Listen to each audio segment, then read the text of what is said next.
طبعا انا لو حلفتلك بايه مش هتصدقيني ان دي بسبوسة الشارع اللي بتتعمل في المحلات والشارع وبنشتريها وعيالنا بيروح يشتريها الكيلو بتمن مقدره. اقول لك على حاجة، طب والله دي لا لبن ولا زبادي ولا سمنة ولا زبدة ولا اي حاجة من اللي في دماغك دي. هقولك على اسرارها وازاي تظبطيها وازاي ما تشققش معاكي لما تطلع من الفرن وتبقى عامله زي ايه الصحراء الجرداء كده. مفيش ماء ولا اي حاجه فيها. هتظبطيها، مش هتشقق معاكي، هتسقيها هتشرب مهما كميه الشربات. بصي قد ايه هي خطيره وحقيقه كويس وطريه. بسبوسه بسبوسه معلهاش ولا كلمه. اقدر اقولك انها اقتصاديه وكل اللي هتحتاجي له من بره نص كيلو دقيق سميد. هاتي نص كيلو دقيق السميد وتعالي معايا. نص كيلو دقيق السميد من عند العطار، هحط كوبايه الا ربع سكر، قدها ميه كوبايه الا تلت الا ربع، يعني الا حاجه بسيطه. كوبايه الا حاجه بسيطه كده ميه قد كميه اقل من يعني اكتر من كميه السكر بشويه صغيرين. هحط نص كوباية زيت يكون نظيف، مش هحط لا سمنة ولا زبدة، زيت يكون نظيف. هحط معلقتين يا عسل من بتاع الكنافة، يا ده مش عسل نحل، ده عسل من بتاع الكنافة تقيل انا عاملاه وحطاه. نص كوباية زيت. تمام كده لحد كده كويس، لحد كده كويس. تعالي بقى هاتيلي قصنص الزبدة البلدي او السمنة البلدي اللي ايه اللي هم بيحطوه بتاع المحلات عشان يخليها ريحة السمنة البلدي يعني مفحفحة وجايبة آخر الشارع. فتقومي تقولي الله دي بسبوسة بالسمنة البلدي. هاتي بقى نص كيلو سميد، دي سميد من عند العطار اللي هو سايب، مش عايزة الأكياس اللي هي في السوبر ماركت. تمام كده. انا حسيت هنا ان هي السوائل فيها كتير، هحط معلقتين سميد تاني كانوا عندي، هحط عليهم معلقتين بقية النص كيلو كنت شايلاه يعني للضرورة. هحط عليهم عشان اتقله شوية، وربع معلقة صغيرة بيكنج باودر، ودي تحطيها في الاخر يعني على طرف المعلقة، ما تحطيش نص ولا معلقة، لا على طرف المعلقة كده ربع معلقة صغيرة بيكنج باودر، دي في الاخر خالص. اقولك بقى على التركه والسر اللي محدش هيقولهولك لا بتوع المحلات ولا الشيفات ولا ايه هتعدي عليهم مرور الكرام كده.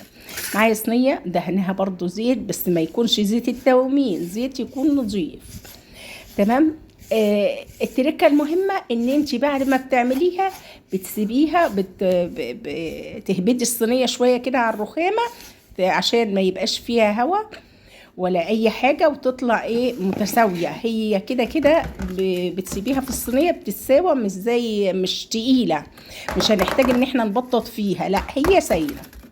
دي بسبوسه الشاي، هتسيبيها حوالي من ساعه لساعتين تخمر، دي اللي هيطلع لك بسبوسه ولا كلمه. معايا كوبايتين الا ربع سكر، واحط عليهم نص كوبايه صغيره من عسل الكلوكوز. عسل الكلوكوز ده اللي بيخليها بيديها لمعان وتماسك ويخليها يحتفظ بيها يعني تقعد مده. قد عليهم كوبايتين ونص كوبايتين ميه. انا حطيت كده يا حوالي يعني لو ما عندكيش عسل كلوكوز كوبايتين سكر كوبايتين ميه، السكر على قد الميه.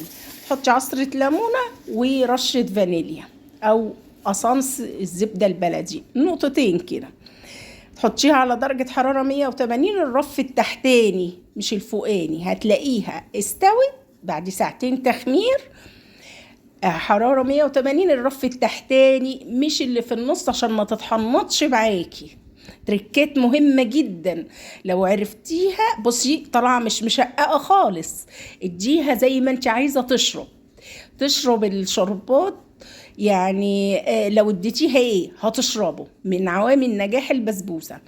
هنا البسبوسة طبعا سمكها كويس، بس من ناحية كانت عاملة شوية عشان البوتاجاز او الفرن عندي اهي. هتشوفي مع بعض شربت ازاي في ثواني، في ثواني هتلاقيها شربت الشربات، لا شققت ولا اي حاجه. ليه؟ انك بتسيبيها من ساعه لساعتين تخمير على ما تخلصي اللي وراكي، وبعد كده تدخليها الفرن.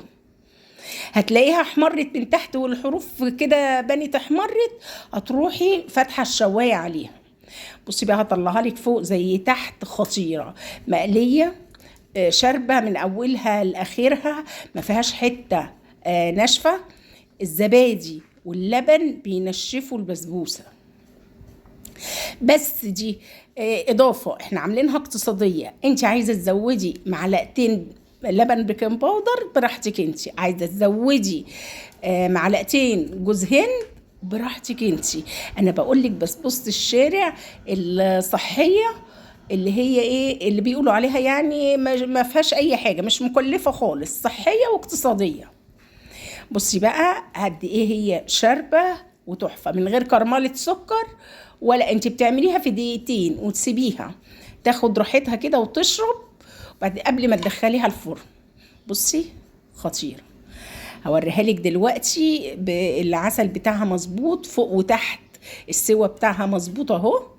هي طبعا دافيه انا عشان التصوير، طبعا انتوا عارفين اللي بيبقى في البيت بيبقى عايز اي حاجه حلوه، فعشان التصوير ارجع واقول لك بقدم محتوى سهل وبسيط. اتمنى تشجعين ده لو عجبك المحتوى، انما بقى يا ست الكل لو ما عجبكيش فكأنك ما سمعتيش حاجه، واشكرك انك وصلتي معايا لحد هنا.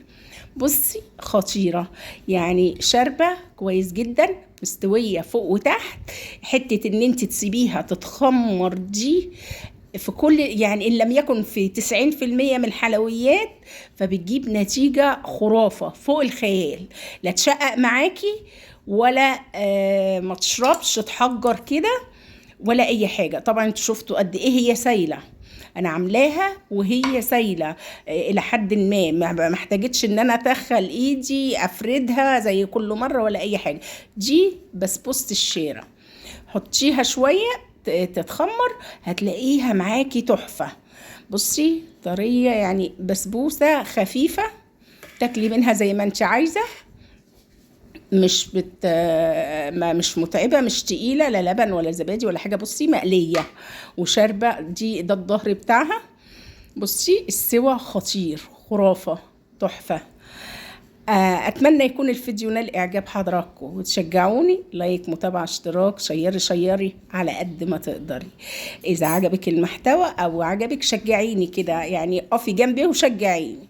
بصي خطيره. الصينيه دي مقاس 26 هتعمليها، مش هتكلفك الا نص كيلو البسبوسه. السكر عندنا والزيت عندنا، هي نص كيلو مش مكمل 20 جنيه هتعمليها. اتمنى تكون الفيديو نال اعجاب حضراتكم.